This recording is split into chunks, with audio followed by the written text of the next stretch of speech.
Foto dan video yang menampilkan seorang pria berkacamata bersama Ruliuni Setiawati atau RYS, 50, ASN Pemkab Bangkalan, beredar luas di media sosial. Namun hingga kini, identitas pria tersebut serta dugaan keterkaitannya dengan kematian RYS masih belum dapat dipastikan. Sebelumnya, RYS yang menjabat sebagai Sekretaris Dinas Perumahan Rakyat dan Kawasan Permukiman itu ditemukan meninggal dunia di dalam mobil yang terparkir di area Bandara Juanda, Sidoarjo, pada Rabu, 24 Juni 2026. Kuasa hukum keluarga RYS, Risang Bima Wijaya, mengatakan pihaknya baru mengetahui adanya foto dan video tersebut yang diduga berasal dari akun media sosial milik RYS. Risang mengonfirmasi bahwa perempuan dalam rekaman bersama pria berkacamata tersebut memang RYS. Dalam video itu, keduanya terlihat sedang makan dan duduk bersama. Pria berkacamata tersebut tampak mengenakan kaos gelap dengan garis merah putih. Selain itu, pada rekaman juga terlihat keterangan waktu 19 Juni 2026 serta informasi perangkat yang digunakan, yakni ponsel Oppo A9 2020. Kalau jenis ponselnya Oppo A9 2020 itu memang handphone korban, ucap Risang, Minggu, 28 Juni 2026.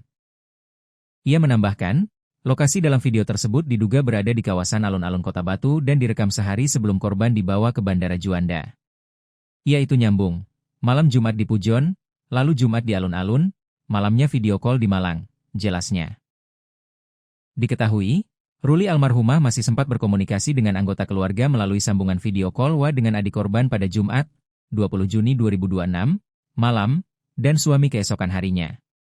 Lebih lanjut, pria berkacamata yang muncul dalam video disebut memiliki kemiripan dengan sosok yang terekam kamera pengawas di Bandara Juanda saat mobil korban memasuki area parkir.